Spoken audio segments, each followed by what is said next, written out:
Take 11.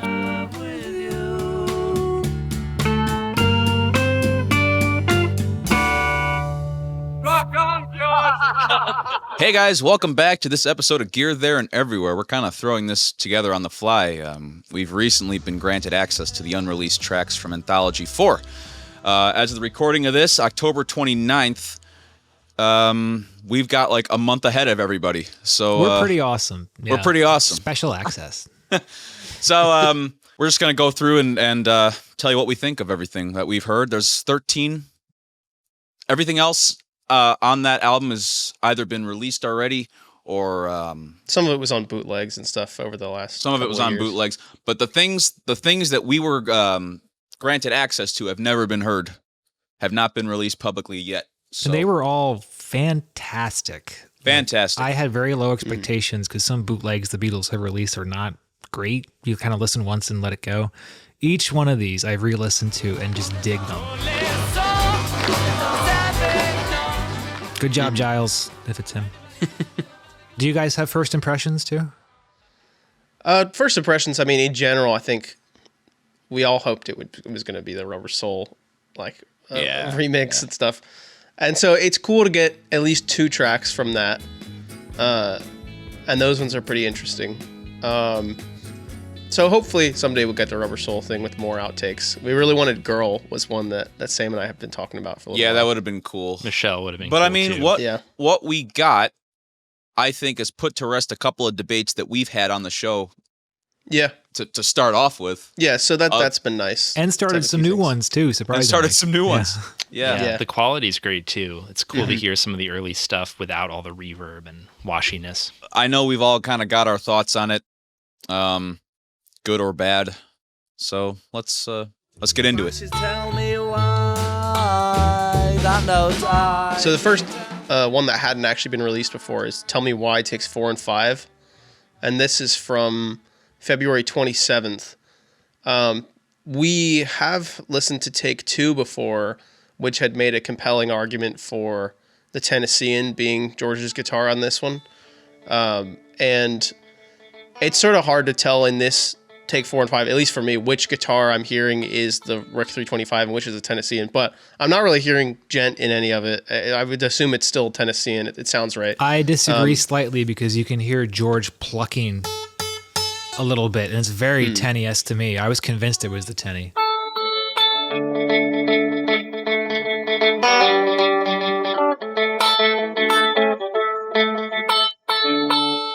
He's playing his part, or no. The harmony. He's playing a harmony on the Tennessean. Oh, okay, right, yeah.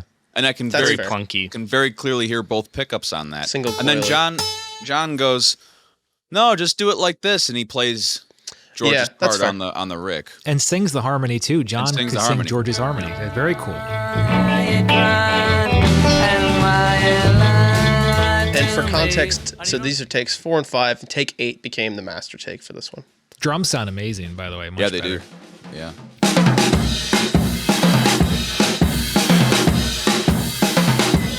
Oh, what about this stop bit or something? Do you want to practice that stop bit? Okay then, George. That was interesting, the stop bit, because when I did the bass cover of this, I realized that Paul continues to play the E minor to A bit even after they all stop except Ringo's fill. So it seems like the original stop, they didn't all stop besides Ringo.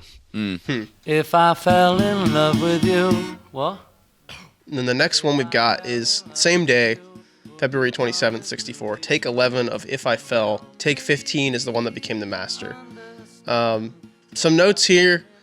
There's some weird tapping going on John's acoustic.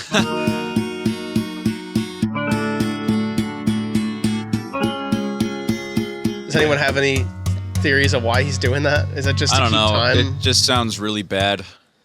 I was not a fan of that. But the weird thing was, he actually dropped out. He stopped playing the acoustic when the verses I don't think started. that's Let's hear true. it. Yeah, I don't think he did. I think he does keep playing. I don't know. I couldn't hear it. Yeah.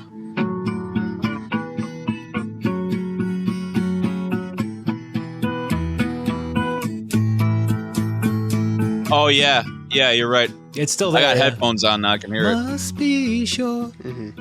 It's kind of buried, but Yeah. And the other interesting thing on this one is that that might have been the first time that he did the ending riff. Like they might have been sort of changing the arrangement. And he yells, you can play it. He yells at the end of the take, like, "Oh, how does that sound?" Like probably to George Martin.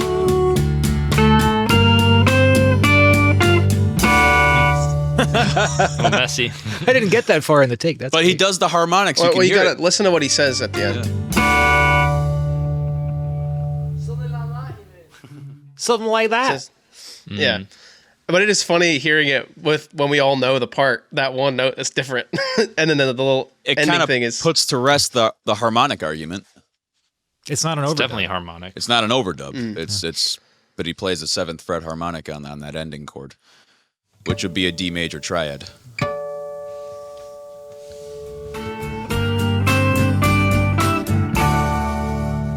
Just to note, there's only, I think, one other example of tapping, which is Get Back. Yeah. And that worked. Also, John. Yeah, that worked great.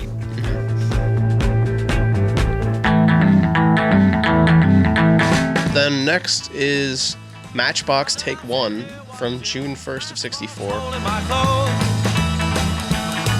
Carl Perkins was in the studio. They had told him they're going to record one of his songs, and they asked if he wanted to come be there, and so he showed up. And they presumably jammed with him for a bit before the recording. And then the odd controversial thing here is that, you know, with how much of a hero Carl Perkins is for George, you'd think George would be the one playing the solo, but we've got this "All Right, John" that Ringo says right before the solo. All right, John. Which is also on the BBC recordings, making us think that John's playing the solo and George is on the 12 string. I'm going to disagree. All right. Now, it is very clearly John on take 1.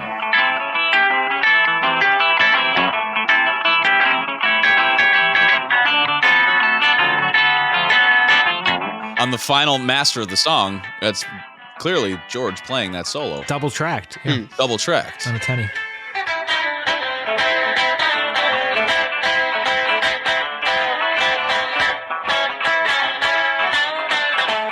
But you definitely think it's John here playing Absolutely. that solo. Oh, yeah. A very different tone too on this take 1. It's very bright.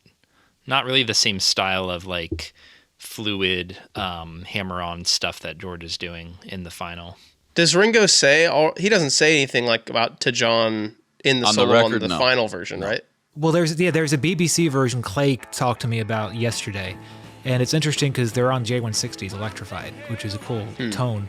And Ringo says, "All right, John," and it's an extended solo. It starts like the one on this take that we have. All right, John. But he goes into the Harrison Carl Perkins like everybody's trying to be my baby.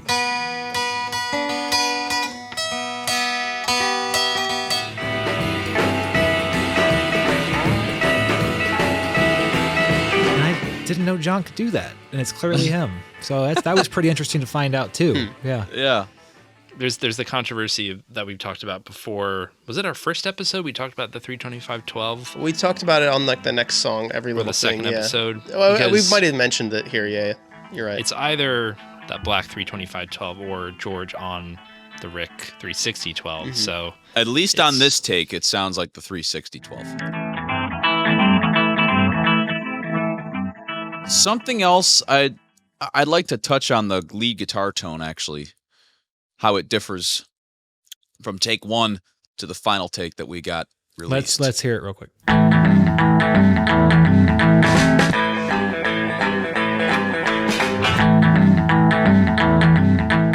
Do we think that's the Rick on the neck pickup? What do we think that guitar is? It sounds like it, I don't know what else John would be using. right? It doesn't really sound like a Tennessean to me. Well, it's John. But- so. I mean, I'll Right, bet no, I'm just running through all the options. I'd place money on it being the Rick. On the record, it doesn't sound like a Rick at all. So I don't know what could have changed or what. people talked about Carl Perkins actually performing on this song, and I feel like you would have heard some sort of banter, "Ready, Carl?" or some sort of talk of him in the studio. Maybe later on they switched instruments, and that's why we're hearing something different here, but This sounds very different than the final take. or the final, master that we got. Oh, if you don't ring those peaches, honey, please don't shake my tree. I just want to mention I didn't know the lyric was "If you don't want Ringo's peaches, honey," because the original is double tracked. I was like, oh, that's the self-referential Beatles lyric. I never heard that before. Yeah. Very cool. Norman, this isn't right, because I can't get near the mic to sing. Next one is Every Little Thing, takes 6 and 7. Right. Take 7. You choked. No, I just burped. So for context, takes 1 through 4 were done on September 29th, and they scrapped those, and they tried again on the 30th. And the thing that's interesting on here is we got a quote from later on, and also for context. So again, this is take 6 and 7. Oh, there's Take 9 became the master. A quote from Paul from that year says, John does the guitar riff for this one, and George is on acoustic. It says George on acoustic. Yeah, and so most likely what this is, when we listen to this take, there's only one guitar on it, and so it's probably George on acoustic and John just at the mic with Paul. There's a photo from that day that shows John with a J160, probably on What You're Doing or whatever other song was done that day, where they're both at the same mic. And John does say in this take, Norm, I can't get near the mic to sing, which is kind of interesting. Norman, this isn't right, because I can't sort of get near the mic to sing. But you don't hear George talking Yeah. at all in the background. I didn't know that the Rick was overdub, which is interesting. And there's a hint in the final release version because the intro, someone is tapping the guitar to keep time and whistling the intro. Mm-hmm. 1, 2, 3, 4. I put that in my cover too, but I assumed that the Rick was happening at the same time, but guess not. That was kind of a cool revelation. They just go right into the first verse. Mm-hmm. Great song. Love that song. Great song. Next one, we go into 65. We've got I Need You, take 1 from February 15th, 65. Take 5 became the master. This one is interesting because it's very different in the way that it's structured from the final take. So on this one, we've got George probably on J160, and then John on shakers, and he seems to be having trouble keeping time on the shakers. Ringo's on drums, and Paul's on, Hofner. But by the end of take 5, the master take, Ringo's tapping on the back of a J160, and George is on the Ramirez guitar. And John's on drums. So it's very different. It's all flipped around for this one. So, you guys got anything to say on this one? I like that Ringo is messing with George. You can hear him kind of fuck off, George, in the background, trying to mess with him. It sounds it's much tighter with Ringo on the drums. It's faster, upbeat. Yeah, I like it. And George is telling him, don't go too fast or something like that at the beginning. Oh, not too fast.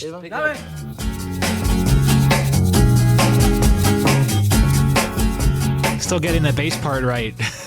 It's cool to hear, the part where he goes A7. So he's releasing the A to the open G and B strings before the sus. It's cool to hear that. The outro has different chords sequences too. Ryan's cover actually taught me the correct chords with the 12 on the volume pedal, and they just stay on the A for the outro here. It's much better in the finished track. Yeah, I like the slower pace of the finished version as well. With the George's voice sounds good though in this. Mm-hmm. The laughter makes it sound like the Beach Boys Party album too. Like they're sitting around a campfire bullshitting, which I liked a lot.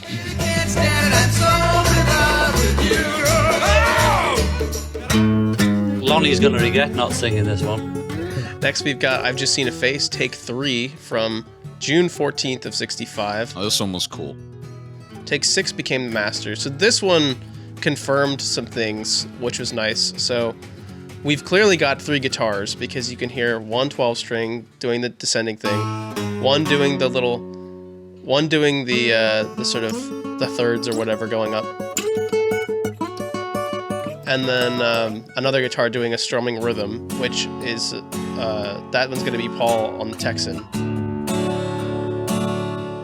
And so John mentions something about, what's the quote? He says, sorry, I bumped at the beginning of the take. Oh, sorry, I bumped. But that confirms that it's John on the hootenanny for that part. Interesting. Because you can hear the 12-string screw up a little there. But so that would mean George is actually the one doing the intro lick, and John's doing the stuff. Solo.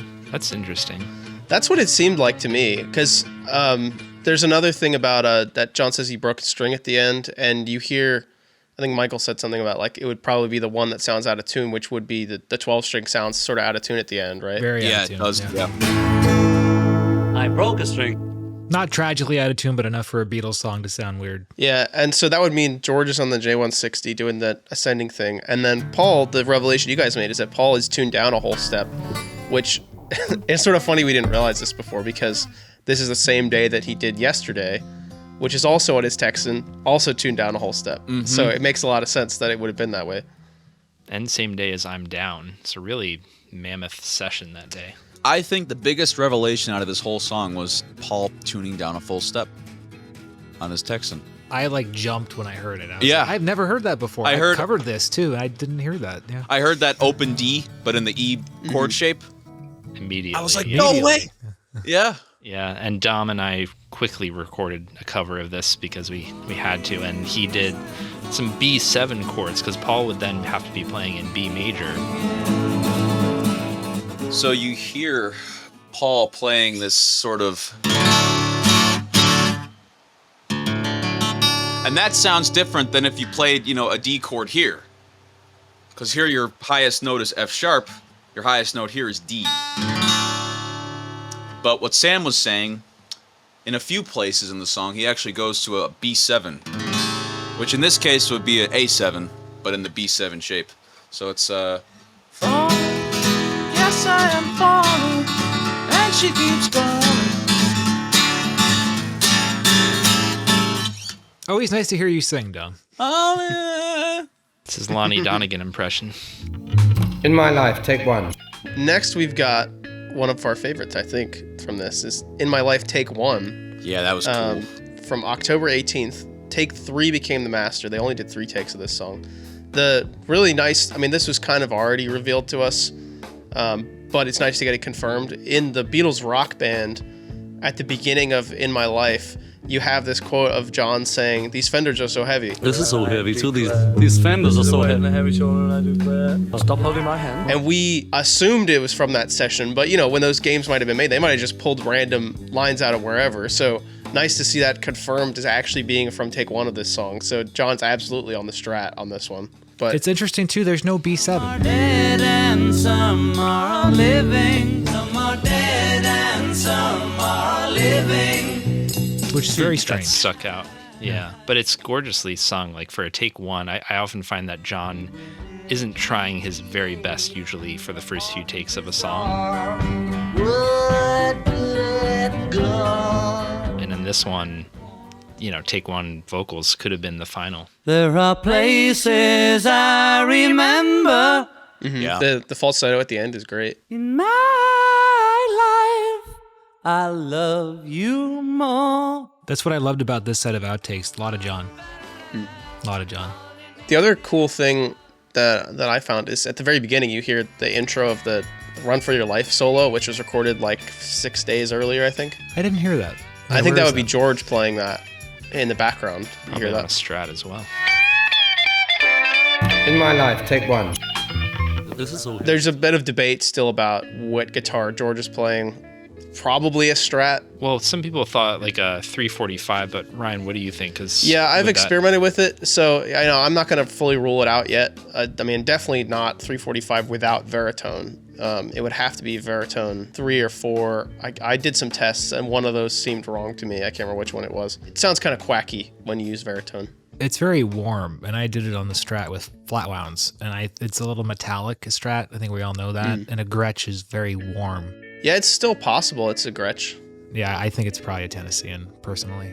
Something interesting with the intro riff, is that when George covered it on the Dark Horse tour, you see footage of him and he's playing it on the G string 6th fret, moving up to the 9th fret, and then the 9th fret of the B string. That's Which is weird. really weird. It's really weird. You think Do you think that's how he did it? No. Okay. You can't trust how they played it live being a Yeah. perfect replica for any of them. Especially on cocaine. He's a real nowhere man. Next, we've got Nowhere Man, take 2 from October 21st. So takes 1 and 2 were done on October 21st, and takes 3 through 5 were done on the 22nd. So the amazing revelation here is that it's the 360-12 is George's part on this, which isn't on the final record. And so probably takes 1 and 2 were done with the 360-12, and 3 through 5 were not. I liked this version. It was far more birdsy, you know? I had the same But instinct. Yeah. Yeah. It's kind of funny, like, you get the idea, because he's actually just done If I Needed Someone the day before, and they finished the vocals for If I Needed Someone, so, you know, that's still on his mind, perhaps. Yeah. But it's kind of a shame, because it doesn't sound great. It's just a backing track too. There's kind Well, of but the chords are 12-string different, part, too. the 12-string part just doesn't sound great to me. I think that's why they opted to not do it. And I mean, if he was trying to sound birdsy, the thing with the birds is Roger McGuinn's doing banjo rolls, and George wasn't gonna do that. So that's why Roger McGuinn's able to, without doing full chords constantly, he's able to get a pretty good sound out of it. And like the bossa nova different beat Ringo's doing. That was cool. I liked that. Oh, and Paul's doing some really cool stuff on the bass that I actually prefer to the original take.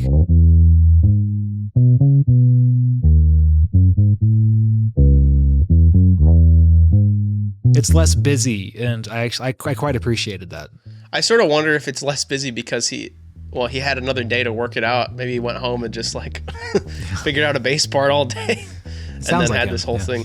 Because it's like so melodic and not consistent at all in the final version. Like it goes all over the place. End of part 1. Intermission.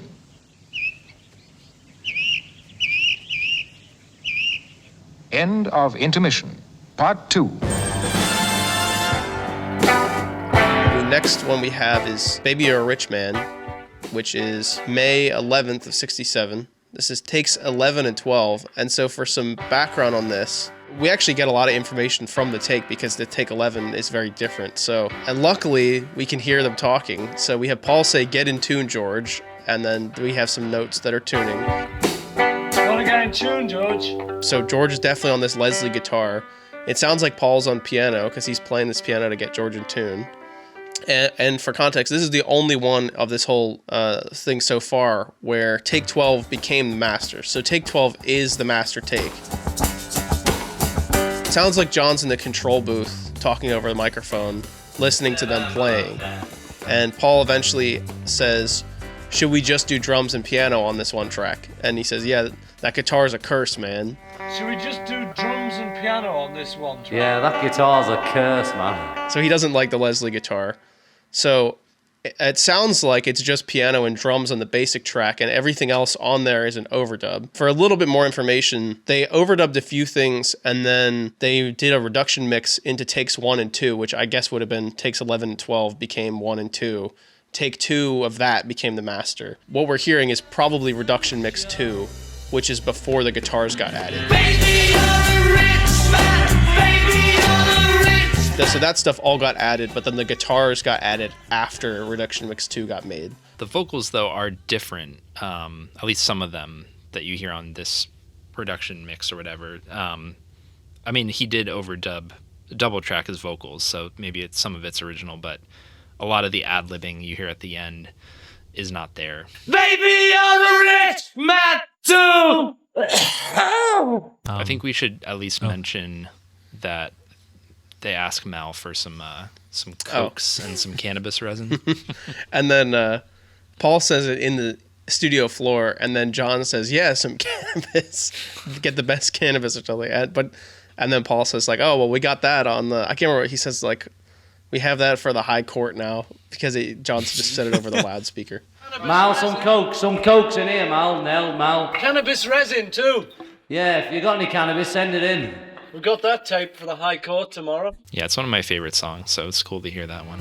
All you need is love. Oh, ba-da-da-da. So next we've got All You Need Is Love, Rehearsal. This one, I need to spend a little more time figuring out. We can maybe talk about it some other time, but it's a little hard to know exactly what this is because there's a lot of different sort of versions of this. They had like 60 something takes that were all sort of done all at once. And this, I think, was also at Olympic Studios.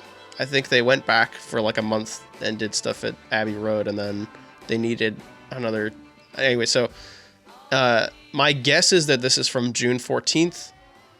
But I think June 24th, I think, is when they would have been doing rehearsals for the show, where they were in Studio 2 or wherever, Studio 1 maybe, for the broadcast. So I'm not entirely sure what this is.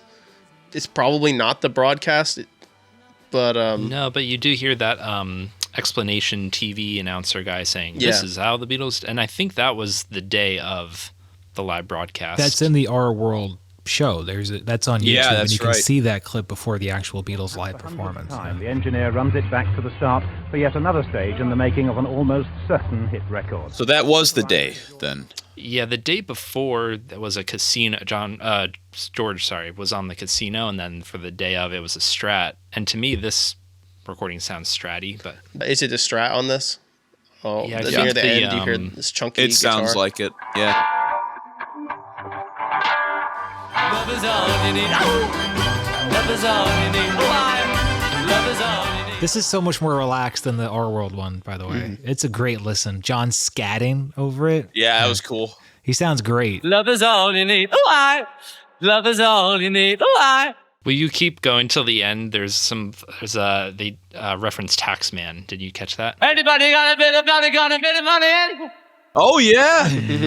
No way. Good memory on A year John. later. Yeah. Yeah.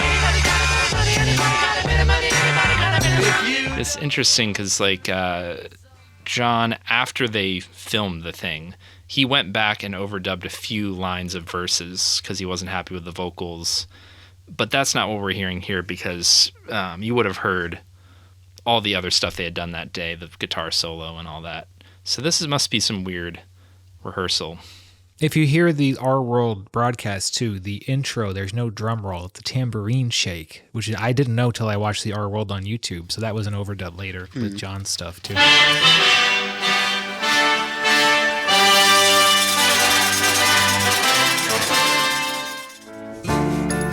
So next we've got Fool on the Hill. Fool on the Hill. And this one, the recording of this song is pretty complicated. Initially, the first recording of it is on September 6th. There's just a demo with Paul on vocals where he asked Jeff Emmerich to stay late and record this. So he plays piano and sings. After that, they came into the studio on September 25th. And that's takes 1 through 3. And then there's overdubs onto take 3, which have Paul's lead vocal, and then maybe there's a recorder on his vocal track. There's a couple other recorder tracks. There's a second piano track, which could be George Martin, and there's tambourine. All of that stuff got mixed down into take 4. That was on Anthology 2. It looks like all of that got scrapped and tossed out. On the next day, they just redid the whole thing. So then take 5 starts with piano by Paul, and then I don't know if this would have been overdubs or on the basic track. There's 2 guitar parts. At least one of them sounds like a 6-string. I can't actually tell yet if the other one's a 12-string or a 6-string. And then there's drums by Ringo, and then there's some percussion. Some combination of that was the basic track. And then the rest of that got overdubbed. And there's a couple more overdubs. There's a second piano, which sounds like the Mrs. Mills piano. There's a Celeste, and there's 2 recorders. The Celeste. So- Yeah, I this is noticed on that. the there's a Love bonus track, the Love album that has all that extra stuff, the Celeste and that kind of The creepy. Celeste is on this thing. Yeah, I know, but it's not on the yeah. final track. I had never heard that shit I think before. it is on the final track, isn't it? I don't It's hear it. really buried. I think It it's is there? there. Yeah, it's there. Yeah. But it's like so quiet. They brought it back up for the Love version.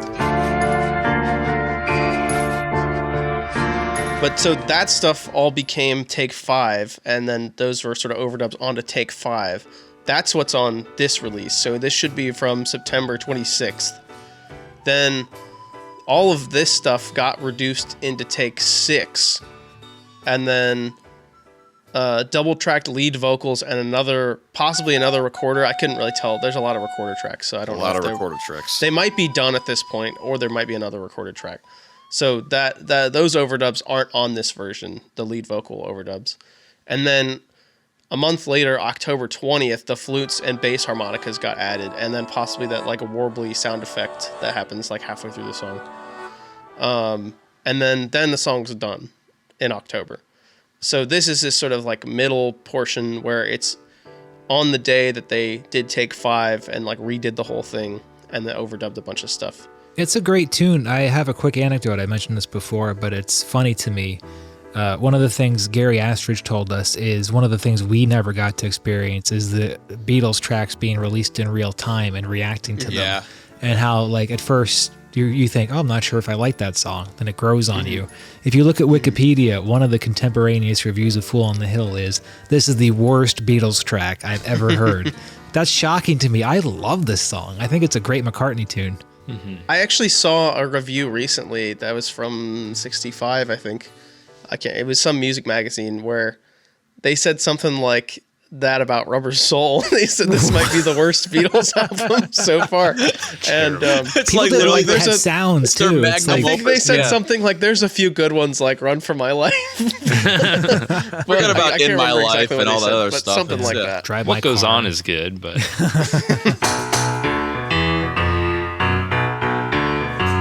Next thing is Hey Bulldog, which is the last one. Well, sort of the last one. This is Hey Bulldog, take 4 from February 11th, 68. Take 10 became the master. And then obviously we have video of this recording session. So we know it's John on piano, George on SG, Ringo on drums, and Paul on 2 tambourines that he's hitting together. Which we see that in the video, and it's a great recording to hear. It's all super well documented because of the Lady Madonna music video. It's funny that on take 4, like most of those little riffs that George does throughout the song are already where they're going to be in the final take, right? So he's already sort of mapped it out. We know George is through the Conqueror at this point, right? No, he was actually in the Fender Showman. You can see in the footage he did the Conqueror for the solo, but you can see in the video.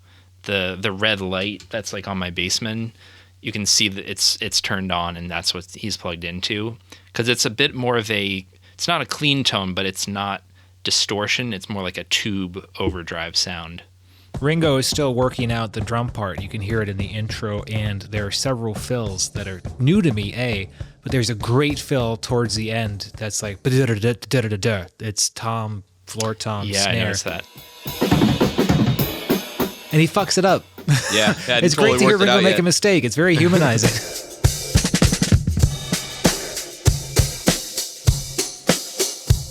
Well, I think that covers it for the new Beatles tracks, but we're missing one. A Beatles track. Now, I have some opinions on this. I think we all do. I must emphasize they're just opinions. Don't come at me, please. Go for it. I don't like it. It's my least favorite Real Love mix, and I adore this song. It's like the best song that they ever did. It's like top 5 for me. Yeah, right up there, top tier. And this does not do the song a service, and I have multiple reasons why. Yeah. The best way I can describe this is they took John's vocals and put them inside a bubble. Yeah. Instead of like an open arena. All my little plans and schemes lost like some forgotten dreams. All my little plans and schemes gone like some forgotten dreams. Yeah, they took away John's weird wobbly, reverby, doubled stuff so that you actually hear John's voice pretty clearly, but it's not good quality because it was on a boombox and it just sounds very chopped up because Jeff Lynne had to actually piece together John's vocal and edit it. It was so hard to do. I mean, because laying that voice in there, which was got a piano glued to it, was really difficult, you know. It was almost virtually impossible, but we got it done somehow. The problem is, I really do think they ran it through AI. That's what it sounds like to me. It sounds robotic, and it's robotic. It worked on Now and Then. It worked on Free as a Bird. Here, the seams are showing. It's robotic. it's no Whoever good. mixed this, I don't think it was Jeff Lynne. Jeff Lynne is such a perfectionist. He wouldn't do this. The rhythm of his lyrics does not match the rhythm of the song or the harmonies. All my little plans and schemes, all my little plans and schemes was waiting for you, was waiting for you. And that drives my OCD brain insane. Yeah, it was I no was good. angry when I listened to it because I love this song. I think it peaked on the 2015 remix. That would, to me, is 1,000%. the Yeah. best version of Real Love. I will not talk too long because I could talk for 3 hours about this song. Yeah. But the majestic intro for the 2015 version, how is that not released on the original? The first time I heard that, I jumped out of my seat. It was so Come in with a good. boom. Yeah. Yeah. And one of the worst things, again, I won't talk too long about the new version, is George's licks are all removed. Yeah. He awful. has these great fills between segments, and instead they've replaced it with that generic fucking Jeff Lynne riff that's on This Is Love.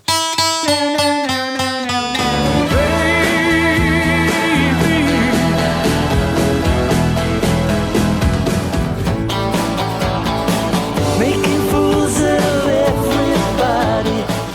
And it's repeated 3 fucking times, despite those like great George riffs. Every single one of George's riffs is different. And still we get 3 fucking times.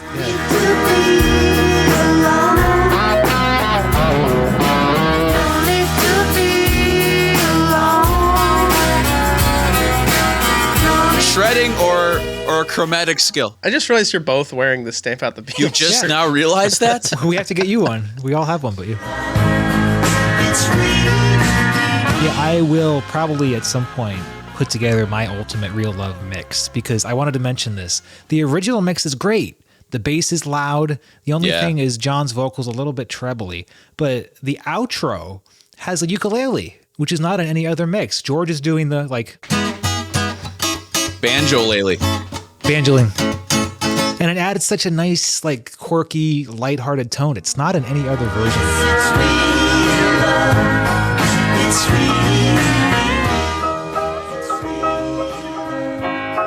And the 2015 version has the magical riff. It is my favorite Beatles riff. You can't hear it on any... Oh, Banjoline. Go ahead, Sam.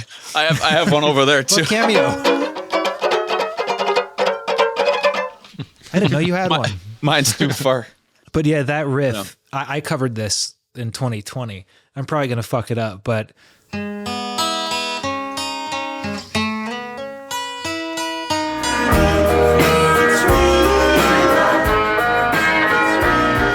It gives me chills. I have a theory that Jeff Lynne might have written it. It doesn't... I've never fingered a Beatles riff like that ever.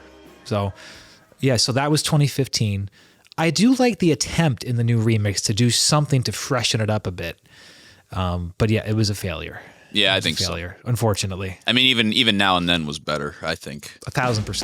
And what about the Freeze a Bird new mix? Have we heard that yet? I liked that. Yeah, it's good. They released it, I think, as a single, Released it this year. And again, my nitpick, the first verse, there's a timing mistake. Whoever mixed it put a couple lyrics a few milliseconds ahead of what it should be.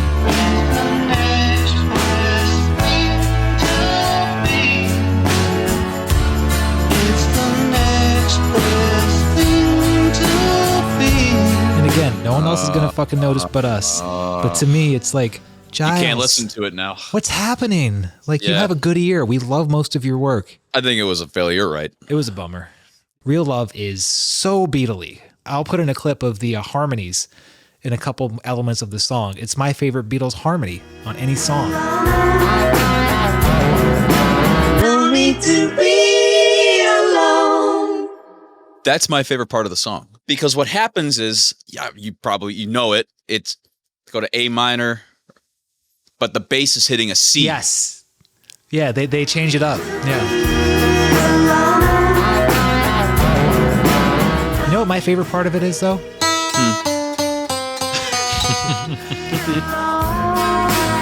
It's just some little magic when you get certain people together. You know, it makes fire. But yeah, that's Anthology 4. That's all the new stuff that we've been granted access to. Having not done it for so long, you become an ex-Beatle. But of course, getting back in the band and working on this anthology, it was good. Yeah, it was good being them again. Very exciting. Very To exciting. get new Beatles content 60 years out, you know. Very Keep sending exciting. us new stuff.